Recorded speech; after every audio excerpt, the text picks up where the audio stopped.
جناب پاکستان میں بہت سے امراض ہیں. کرونا وائرس کے حوالے سے ہم نے آپ کو بتایا کہ کس طریقے سے آپ کو افیکٹ کرتا ہے, اور ظاہر ہے اس میں بھی معاملہ آتا ہے پھیپھڑوں کا کہ آپ ایکیوٹ ریسپیریٹری ڈسٹریس سنڈروم کا شکار ہو جاتے ہیں اور پھر اپنی جان سے چلے جاتے ہیں. چلیں وہ تو ویکسین کی وجہ سے کسی حد تک آپ اپنے آپ کو اس کی سیویرٹی سے بچا سکتے ہیں. ایک اور معاملہ اور ایک اور مرض جو پھیپھڑوں سے ریلیٹڈ ہے وہ ہے جناب لنگ کینسر. بالکل جی. اور اگر ہم پاکستان میں دیکھیں تو پاکستان میں جو سب سے زیادہ بات ہوتی ہیں وہ دل کے امراض اور پھیپھڑوں کے امراض کی وجہ سے ہوتی ہیں. ہر 4 میں سے 1 پاکستانی اسی عارضے کا شکار بھی نظر آتا ہے. فضائی آلودگی آف کورس اس کا ایک بہت بڑا فیکٹر ہے, اور جو ماہرین ہیں ان کے مطابق لنگس کینسر کی وجوہات میں منفی طرز زندگی, مختلف منفی عادات جیسے کہ گلی محلوں میں کچرا جلانا, درختوں کا نہ لگانا. اسی لیے اب ہم دیکھ رہے ہیں کہ جی بلین ٹری سونامی کے حوالے سے بار بار بات کی جا رہی ہے کہ بھائی درخت لگائیں, یہ آپ کے لیے آپ کی زندگی بڑھانے کے لیے بہت زیادہ اہم ہے.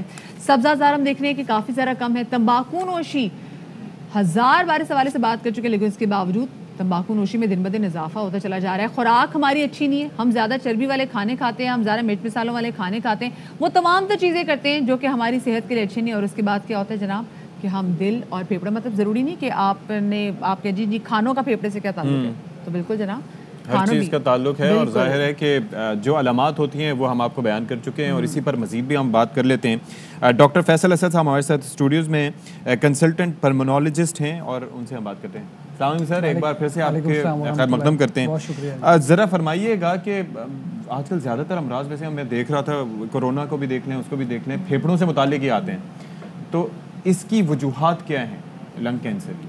بسم اللہ الرحمن الرحیم. یہ اس لیے پھیپھڑوں سے آتے ہیں کہ ہمارے جسم میں 2 ہی ایسے راستے ہیں جہاں سے ہمارا جو باہر کی دنیا ہمارے جسم سے مل جاتی ہے. ایک ہماری خوراک اور ایک ہماری سانس.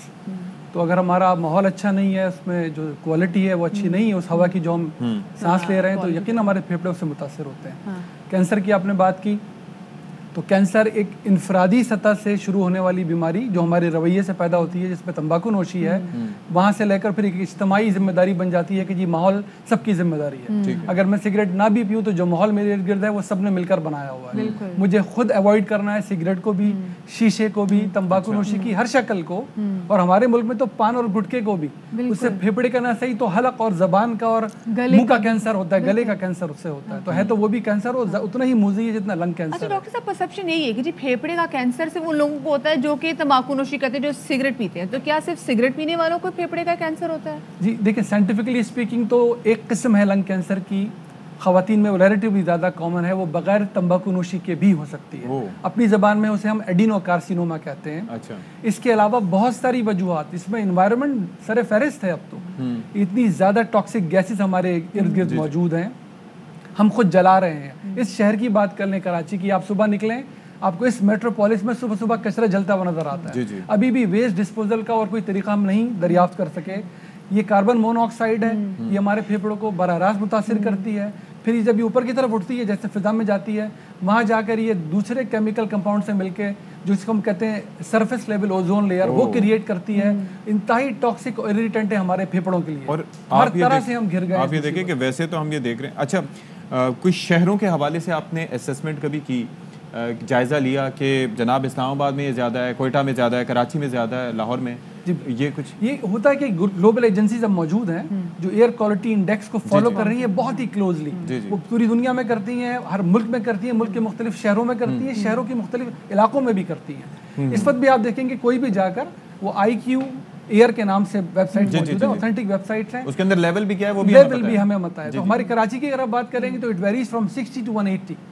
ایون 250 ابھی 250 وہ ہو چکا ہے ریکارڈ. اس میں یہ ہے کہ جی 50 سے کم آپ سمجھتے ہیں کہ جی ہیلدی ہے, 50 سے 100 تک اب آپ الارم ہونا شروع ہو جائے, 100 کے اوپر گیا ہے تو انہیلدی ہو چکا ہے. ہم تو 300 تک پہنچ گئے تھے لاہور میں, یہ سچویشن تھی. اس کو کہتے ہیں کہ اب آپ کی جان کو براہ راست خطرہ. اچھا میں آپ سے عرض کروں کہ اس میں جو چیز میجر کی جاتی ہے اسے ہم کہتے ہیں پرٹیکولیٹ میٹر, کہ کتنے سسپینڈڈ پارٹیکلز ہیں جو ہوا میں موجود ہیں. اس کا بھی ایک انڈیکس موجود ہے. عام طور پہ جیسے جیسے یہ بڑھتا ہے, اگر اس میں 10 کا اضافہ ہوا, یہ 10 سے 20 ہوگا, تو 13% چانسز ہو گئے کہ اب آپ کی جان کو خطرہ زیادہ لاحق ہو چکا ہے. ہر 10 پر یہ اتنا بڑھنا شروع ہوتا ہے. جیسے ہی تھوڑا سا موسم تبدیل ہوگا, آپ دیکھتے ہیں فوگ آتی ہے, جسے स्मॉग, उसमें ये लाहौर में शामिल smog होता आ है, टॉक्सिक, जाती है। इसको स्मॉग बना बना देता है। देती है। अब ये जैसे जैसे विंटर आएगा हमारा ये जो इंडेक्स अच्छा, अब ये बताएं। अभी जो खवातीन की आपने जो बात की थी, अगर हम गांव देहात के वाले से बात करें, वहाँ पे जो खवातीन है वो अभी भी लकड़ियाँ जमा करके उस पे खाने पकाती, फिर बेचारी सारा दिन उसमें फूके मारती रहती हैं। सो वहाँ से कितनी शिकायत आती है कि जी इस धुएं की वजह से, और किचन में भी जो टाइम गुजारते हैं। बिल्कुल मैडम, हम जब बच्चों को पढ़ाते हैं तो जब हम उनको स्टील लेना सिखाते हैं कि जी फेफड़ों की आपने कैसे मर्ज को मालूम करना है, तो मर्दों में ख़ास तौर पे स्मोकिंग, ख़वातीन में भी स्मोकिंग, और ख़वातीन में ख़ास तौर पे कि घर में खाना कैसे बनाते हैं। तो अभी तक हमारे यहाँ सॉलिड फ्यूल कंजम्पशन मौजूद है, ये भी बराह रास्त हमारे फेफड़ों को भी मुतासर करता है, कैंसर का बाइस भी है और दिल की बीमारियों का भी। ये जितनी भी हमने पोल्यूशन की बात की है, ये बराह रास्त हमारे दिल की बीमारियों का भी बाइस बन रहा है। मेटा एनालिसिस मौजूद हैं, छोटे से एक्सपोजर से भी, क्योंकि हमारी शरियानों को मुतासर करता है, तो हमारे यहाँ हार्ट अटैक्स भी इससे अच्छा, अब ये बता दीजिए कि इब्तदाई अलामात की जैसे हमने बात की, तो कई लोग होते हैं कि जनाब खांसी हो रही है तो मुसलसल खांसी के डिफरेंट शरबत ट्राई करते रहेंगे, दूसरे तरीके यूज़ करते रहेंगे। अलार्मिंग कब होती है सिचुएशन आपकी नज़र में कि जनाब उसके बाद फ़ौरन डॉक्टर या पल्मोनोलॉजिस्ट के पास पहुंच जाना चाहिए? बिल्कुल, देखिए आजकल तो खांसी शॉर्ट टर्म भी है, तो कोरोना ने हमें अलार्म किया हुआ है, वो कोरोना की अलामत हो सकती है। बिसाइड्स दैट कोई भी खांसी जो अब 4 हफ्ते से ज़्यादा किसी को हो रही है, 1 महीने से ज़्यादा, 1 महीने से ज़्यादा हो रही है, ये सेफ जोन है। पहले इससे ज़्यादा का टाइम दिया जाता है, लेकिन इसमें आप डॉक्टर से मुआयना कराइए अपना। अगर ये आपको बुखार के साथ हो रही है और उसमें बलगम ज़्यादा आ रहा है, आप डॉक्टर से मुआयना कराइए अपना। आपने खांसी में खून के ज़र्रात देख लिए या खून आता हुआ देख लिया, डॉक्टर से मुआयना करवाइए। वज़न कम हो रहा है आपका, लाजमी आपने अपना चेकअप कराना है। अगर आप स्मोकर हैं और आपको खांसी 1 हफ्ते के लिए भी आ रही है और खून के साथ आ गई है, आपने डिले नहीं करना, आपने डॉक्टर से मुआयना। और इसके बाद कितना अरसा आप अगर डायग्नोस्टिक्स हो जाता है तो उसके अंदर फैलाव होता है कि कितना फैलाव इसका हो चुका है और उसके अंदर कितना अरसा आप जी पाते हैं? देखिए, जहाँ तक लंग कैंसर का ताल्लुक है, हम अपनी ज़बान में इसको कहते हैं डबलिंग टाइम। आज से ट्यूमर फैलना शुरू हुआ, कितने दिन में ये अपने आप को दुगना कर लेगा। तो कैंसर, लंग कैंसर बहुत ही मोजी मर्ज है, बहुत तेज़ी से फैलता है और ये 3 महीने का डबलिंग टाइम है। अब तो हम देख रहे हैं कि बच्चों में भी लंग्स कैंसर की शिकायत आ रही है, क्या रीज़न बन रही है? बच्चों में तो ऐसा हमारे सामने नहीं आया केसेस, मैं ख्याल पीडियाट्रिशियन ज़्यादा इस पे कमेंट कर सकेंगे if they are seeing such cases. मैं यार ये करूँगा कि मैं हमेशा दुनिया में जहाँ भी पढ़ाया मैंने, मैं कहता हूँ जी एक इलाज है जो 90% से ज़्यादा क्योर कर सकता है लंग कैंसर, और वो है कि तंबाकू नोशी से बचें। वो नौबत न आने दें, एक्टिव एंड पैसिव, बिल्कुल वो नौबत न आने दें। देखिए जी, जहाँ तक ताल्लुक है बगैर तंबाकू नोशी वाली को हो रहा है, यहाँ तो हम बेबस हैं, लेकिन जब 90-95% में जहाँ ये तंबाकू नोशी वालों को होता है, वहाँ पर हमें किसने रोका है कि हम अपने बच्चों को अभी से रोके ना, उनको पढ़ाएं ना, बड़ों को कैसे रोके? ये डॉक्टर साहब ये समझ में नहीं आती, क्योंकि घर में अगर एक बंदा पी रहा है वो तो एक्टिव स्मोकर है, लेकिन जो बेचारे साथ बैठे हुए वो पैसिव स्मोकर है। बिल्कुल आपसे कहती है। मैं एक बात दर्ज करूँ, मैंने अपने तजुर्बे से पूरी दुनिया में सीखी है, पाकिस्तान में आके कोशिश कर रहा हूँ।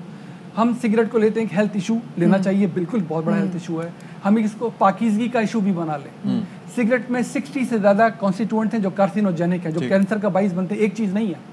इसके अलावा इसमें मीथेन गैस पाई जाती है। आपके प्लेटफॉर्म के तबस्सुस से मैं पाकिस्तानियों को मैसेज देना चाहता हूँ, दस्तबस्ता दरख्वास्त के साथ, हम सब मुसलमान हैं, पाकीज़गी हमारा दीन है, इसमें टॉयलेट गैस पाई जाती है, इसके स्मोक में मीथेन, वो चीज़, वो गंदगी जिसको हम बर्दाश्त करने को तैयार नहीं है, अपनी जेब में लेके घूम रहे हैं, उसको इनहेल करते हैं उस गैस को हम। बिल्कुल, आप अंदाजा कर लें हमारी पाकीज़गी पे कितना बड़ा सवालिया निशान। ये ऐसी बात है, मैं किसी के आइंदा सिगरेट देखूंगी तोड़ देनी चाहिए, बस तोड़ देनी। अच्छा, एक और चीज़ कि आपने सिगरेट के हवाले से तो बात कर ली, पाकिस्तान में और कराची में अगर हम इलाकों की बात करते हैं, सदर के इलाके की बात करें तो बहुत ज़्यादा ट्रैफिक होती है, वहाँ से लोग गुजरते हैं, पोल्यूशन बहुत ज़्यादा होती है। तो ऐसे में लोग अपने घरों के अंदर, हाँ, जो ऐसे इलाके हैं जिनकी ज़ाहिर मिसालें दी जा सकती, जो लोग अपने घरों के अंदर बैठे हुए महफूज नहीं है, वो अपने घरों में रह के खुद को किस तरह से महफूज बना सकते हैं?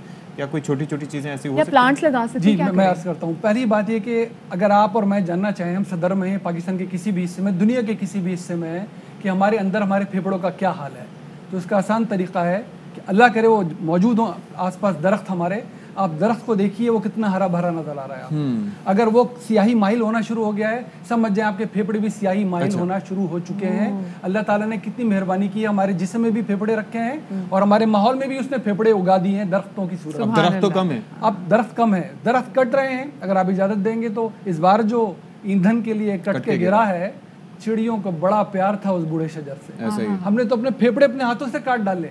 ये पहला लाइन ऑफ डिफेंस था जो खत्म किया हमने, या तो है नहीं। अब क्या करें? अब क्या करें? देखिए जी, दरख्त लगाइए, मैडम ने फरमाया था, बिल्कुल ठीक है, दरख्त लगाएं, अपने घरों में स्मोक को रेगुलराइज करें। मैंने पहले भी अर्ज किया था प्रोग्राम में आके, वो कैसे? अपने किचन, मुश्किल काम है, हर बिल्डर को पाबंद कर दें, हर बिल्डर को पाबंद कर दें कि जी आप बिल्डिंग बनाएंगे, आपने एग्जॉस्ट का ख्याल करना है, क्रॉस वेंटिलेशन का भी। बिल्डिंग तो खड़ी कर दी हमने, वेंटिलेशन का कोई इंतजाम नहीं। अच्छा, और बैल्कनीज वगैरह से जैसे धुआं वगैरह आता है, जैसे मैं एक मिसाल देता हूँ, जैसे हम गाड़ी ड्राइव करते हैं, जो गाड़ी आप भी ड्राइव कर रहे होंगे, उसमें 2 अदद एयर फिल्टर्स होते हैं, ठीक है? इसी तरीके से घर के अंदर हम कुछ कर सकते हैं कोई सिस्टम के जनाब? देखिए जी, कमर्शियल एयर फिल्टर्स मौजूद हैं दुनिया में, आज तक साइंस उनको साबित नहीं कर सकी, तो कभी आपको डॉक्टर्स रिकमेंडेशन नहीं मिलेगी, लेकिन कॉमन सेंस कहता है कि फिल्टर्स हैं, नेचुरल फिल्टर को यूज करें। ये फिल्टर अल्लाह ने बना के दिए दरख्तों की सूरत, ठीक है, इनको इस्तेमाल करें घर के अंदर भी, यही हमारा फर्स्ट लाइन ऑफ डिफेंस है। हमें पौधे लगाने, हमें दरख्त लगाने कोई दो राय नहीं हो सकती, ताकि अपने फेफड़ों के जो बाहर हमें जो फेफड़े मिले हुए हैं, हमें उसके लिए ख्याल रखें। बहुत शुक्रिया जी। डॉक्टर फैसल साहब हमारे साथ मौजूद थे। और भाई यहाँ पर आप देख लें कि कितना ज़रूरी है कि दरख्त लगाए जाएं, प्लांट्स लगाए जाएं, क्योंकि ये हमारे लिए, हमारी सांसों के लिए कितनी ज़्यादा इम्पोर्टेंट, बहुत ज़रूरी है। Will take a break here, break के बाद आते हैं।